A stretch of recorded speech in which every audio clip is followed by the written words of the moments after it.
Water logging priority છે, drainage priority છે અને નવું પ્રોજેક્ટ કંઈ કરતા નથી, પણ એક્ઝિસ્ટિંગ ડ્રેનેજને ખોદી રાખ્યા હોય એને પૂરું કરવાનું અને બંધ કરવાનું પણ કીધેલું છે. અમુક જગ્યાઓમાં જે રોડ નથી બન્યા અને માટીની ધોવાણ છે, માટી ભરી ગયું અને પાણી મિક્સ થઈ ગયું, આમાં સોસાયટીમાંથી જે રજૂઆતો મળી છે એના ઉપર તાત્કાલિક ધોરણે ત્યાં એમના માટે સગવડ કરી આપવા માટે સૂચના આપી છે. એ કામગીરી શરૂ થઈ ગઈ છે. ઇમરજન્સી ટીમને પણ સતત ફિલ્ડમાં રહેવાનું કીધું છે, જેથી કરીને કોઈ જગ્યામાં ખાડાઓ પડે, ભૂવો પડે એમને જાણ કરવાનું કીધેલું. એટલે કાલાઘોડા બ્રિજ નજીકમાં એક ભૂવો પડેલો એટલે ડ્રેનેજ ટીમ અને ફાયરના ટીમ અહીંયા અમને જાણ કરી કે સાહેબ અહીંયા એવું થયેલું, એટલે પ્રાથમિક ધોરણે આ જોવા માટે આવ્યા હતા. સાથે સાથે વિશ્વામિત્રી અંદર નદીનું ફ્લો કેવું છે, કેટલા લેવલ છે એ પણ જોવા આવ્યા હતા.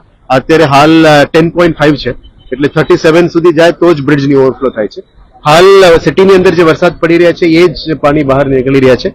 અમારા નેક્સ્ટ ફોકસ રહેશે આજવામાં ઓવરફ્લો ના થાય, રૂલ લેવલ સુધી મેન્ટેન થાય એના માટે જ રહેશે.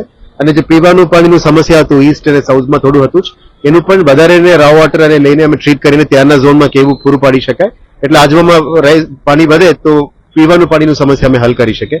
એ બાબતનું આવતીકાલથી પણ અમે શિફ્ટ કરીશું. હાલ ચિંતાજનક સ્થિતિ એવું તો નથી જ, પણ ફાયરના ટીમને અમે સતત રાખીએ છીએ કે આ પાણી વહેણ શરૂ થઈ ગયું છે એટલે કોઈ માણસો બાળકો કે એની અંદર પડી ના જાય એના માટે ધ્યાન રાખવા માટે કીધું છે. આ મીડિયાના મિત્રોને પણ વિનંતી છે કે આપણે ધ્યાનમાં કે આવતું હોય આપણે જણાવજો. અને જે ક્યુઆરટી ટીમ્સ બનાવીએ છીએ એને એક્ટિવ થયા છે કે કેમ એ ચેક કરવા માટે પણ અમે ફિલ્ડમાં નીકળ્યા છે, એટલે આપણી ટીમ્સ કામમાં લાગ્યા છે. ઝોન વાઇઝ કર્યા છે અને વોર્ડ વાઇઝ કર્યા છે. પછી અમને ડેપ્યુટી મ્યુનિસિપલ કમિશનર્સે છૂટ આપી છે કે જે ઝોન વાઇઝ કર્યા છે એને વોર્ડ વાઇઝ કરવાનું પણ એમને છૂટ આપી છે. એટલે આવનારા દિવસોમાં minimum to minimum 19 to 20 quick reaction teams કાર્યરત થઈ જશે. વોટર લોગિંગ પ્રાયોરિટી છે, ડ્રેનેજ પ્રાયોરિટી છે અને નવું પ્રોજેક્ટ કંઈ કરતા નથી, પણ એક્ઝિસ્ટિંગ ડ્રેનેજને ખોદી રાખ્યા હોય એને પૂરું કરવાનું અને બંધ કરવાનું પણ કીધેલું છે.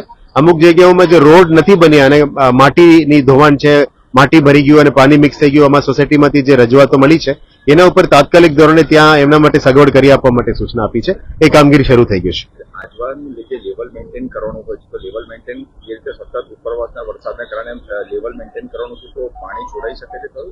ના, લેવલ મેન્ટેન તો થશે જ, પણ અત્યારે જે પીવાનું પાણીનું ડ્રો કરી રહ્યા છે અમે વધારે ખેંચીશું વોટર ટ્રીટમેન્ટ માટે. એટલે આવનારા દિવસોમાં ઈસ્ટ અને સાઉથ માટે જે પાણીની સમસ્યા હતી એ પૂરું થઈ જશે. એ આવતીકાલથી અમે ખેંચવાનું શરૂ કરીશું.